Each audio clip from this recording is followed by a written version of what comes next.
kada, paano kung meron po kayong nasaksihan na nagtatapon ng basura kahit may bawal magtapon sign? Ang tanong, meron po ba tayong pwedeng gawin dito sa lumalabag ng batas na ito na clear as day? Or paano kung masaksihan ninyo, kagaya po nung nakalipas lamang, itong nangyari sa isang DJ at online content creator na binugbog ng kanyang kasintahan sa kanilang sasakyan at nung siya'y nakatakas, humingi po siya ng tulong sa isang toll gate personnel pero wala pong humuli dun sa nambugbog sa kanya. Pinag-uusapan po natin to dahil baka hindi natin lahat alam na meron pala tayong karapatan na mang-aresto ng mga nakikita nating gumagawa ng kasamaan. Dito po, under the concept of a citizen's arrest. Kaya ngayong umaga po sa Legally Yours, sasamahan tayo ng isang lawyer upang tulungan tayong mas maintindihan itong citizen's arrest. Mga kada, let's welcome Attorney April Carrelo. Good morning, Attorney. Good morning. Good morning. Good morning, Attorney. Good morning. Bumati po muna kayo sa inyong mga followers. Magandang umaga sa lahat po ng nanonood. Binabati ko ang aking mga kliyente, mga taga General Trias Cavite at from Quezon Province. Thank you. Okay, Attorney, gayong meron palang tinatawag na citizen's arrest, bakit meron mga pagkakataon kung saan sometimes nakaka-witness tayo ng paglabag sa batas, pero most of the time, wala tayong ginagawa tungkol dito. Ano po ba itong citizen's arrest at anong instances po ba natin to pwedeng gamitin? Okay, ang citizen's arrest ay isang uri ng pag-aresto kung saan ang private citizen o ang isang mamamayan, kahit hindi ito police o hindi siya authority, ay meron siyang karapatan na mag-aresto. Sa kung saang bagay po, ano po yung mga pwedeng bagay na nakikita natin na pwede tayong mang-aresto? Okay, meron tayong 3 instances kung saan pwede tayong mang-aresto kahit wala tayong authority or hindi tayo police. Unang-una, kailangan caught in the act, no? Pwedeng nahuli niyong nakikipag-sakitan, nagnakaw or pumatay. Huli sa akto, in Huli other sa words. akto, caught in the act, okay? Pangalawa, kakatapos lang niyang gumawa ng krimen at merong tamang suspetsya na siya ay gumawa ng krimen. So meron tayong reasonable belief na siya ay nag-commit ng offense. Halimbawa na lang merong isang lalaki na may hawak na dugo ang kutsilyo at may katabi siyang bangkay. Kahit hindi niyo siya nakita in act na pinatay niya, meron tayong reasonable belief na maaring siya ang pumatay. Ikatlo, kapag naman ang isang pugante o bilanggo ay nakawala sa preso o sa police station, sa kustodiya ng mga authority or ng police, maaari din natin itong citizen's arrest. Okay, paano natin to pwedeng isagawa, Attorney? Should I just go in front of someone and say, you're under arrest? Baka tawanan lang ako nun. Okay, mahalaga na lalapitan nyo yung inaaresto at i-explain nyo sa kanya kung bakit nyo siya inaaresto dahil nahuli nyo siya sa ganitong akto at pinagbabawal yon. At pagkatapos doon sa lalong madaling panahon ay kailangan siyang dalhin sa police or sa barangay. Ang problema dito, Attorney, no, wala tayong mga sandata of self-defense. Yeah. Hindi katulad ng mga otoridad na talagang katatakutan kasi they're armed and dangerous. So, ano yung pwede natin gawin?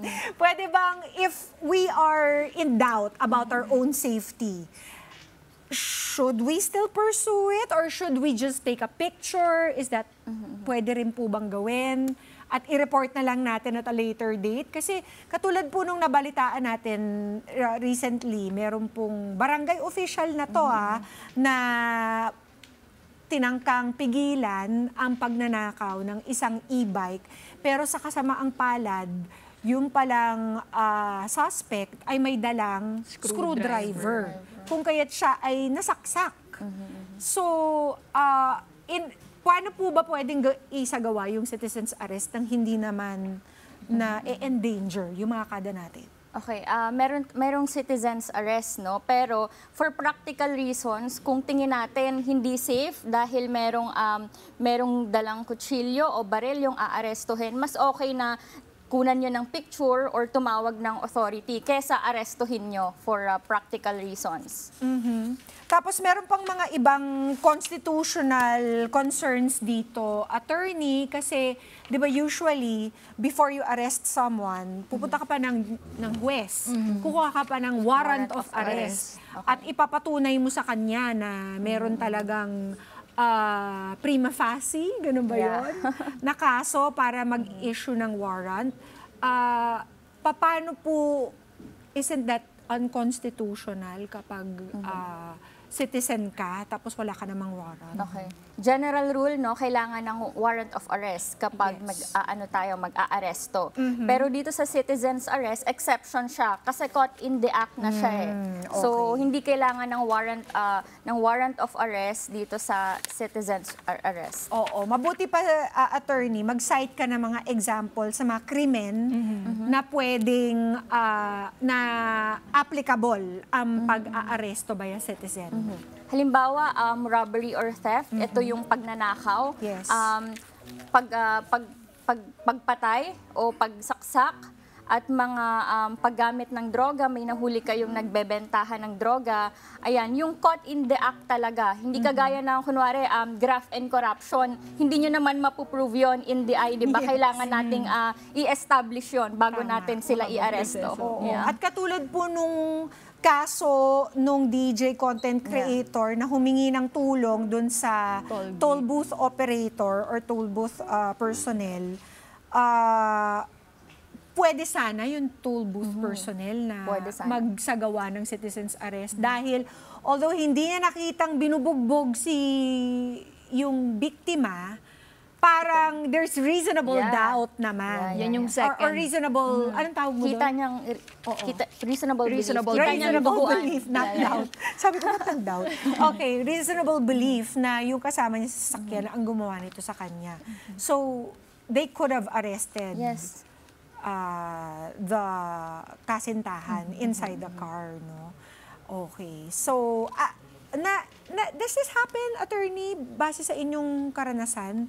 Meron po ba talagang mga nagsi-citizens arrest? Actually, sa kultura po natin, bibihira yan eh. Unang-una, ayaw nating ma-involve, no? Natatakot tayo na madamay pa sa mga ganitong problema. So, pinipili natin na tumahimik na lang, di ba? Or wag nang makisali. Pangalawa, wala tayong sapat na knowledge about it, and I think hindi alam ng mga ibang Pilipino na may citizens arrest tayo na tinatawag. So hindi na lang nila papakialamanan. Best na gagawin nila siguro i-report, tumawag ng authority or ng police, gano'n na lang. Kung napag-usapan po natin, attorney, yung dapat gawin kapag may nakita ka caught in the act na krimen or something, ano naman yung mga hindi dapat gawin para baka mamaya yung intention mo, yung good intention mo, ikaw naman, masamain naman ng iba. Baka may malabag sila na batas doon. Kailangan careful din tayo dito sa citizens arrest, no? Kasi may kaakibat yan na legal consequences. Unang-una, kapag nag-aresto ka, kailangan ma-inform mo siya bakit mo siya inaaresto. Pangalawa, kailangan hindi siya magtatagal sa'yo. Sa lalong madaling panahon, dalhin mo siya sa authorities or sa police dahil maaaring maging illegal detention to at ikaw pa yung maging legally Gano'ng katagal yung responsible. pwede? Wala tayong specific kung gaano katagal, pero reasonable, kailangan as kaya.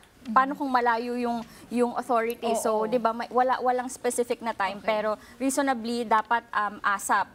Second, kailangan din i-consider na reasonable force lang yung i-enforce mo dun sa tao. Hindi mo siya pwedeng bugbugin, saktan. Reasonable lang, enough dun sa pagre-resist niya, if nagre-resist man. Oo nga.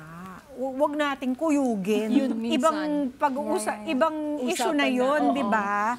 Kaya, attorney, ano po yung mga kailangan isaulo ng ating mga kada in the event na gusto nilang gamitin ang kanilang right arrest? to do a citizen's arrest? Okay, unang-una, no, for practical reason, for safety reasons, tignan nyo muna kung safe ba na lumapit kayo kasi baka mamaya meron silang firearm at tayo, hindi tayo equipped kung basta tayo mag-a-arrest. Pangalawa, inform them kung bakit nyo sila inaaresto, and after nyong ma-arrest, no, as early as possible, dalhin sa authorities, sa police, sa barangay, or i-report agad yung incident. Maraming Maraming salamat. Attorney April. Attorney Thank you. April. Kung may karagdagan pong katanungan ng mga kada natin, saan po kayo pwedeng makontak?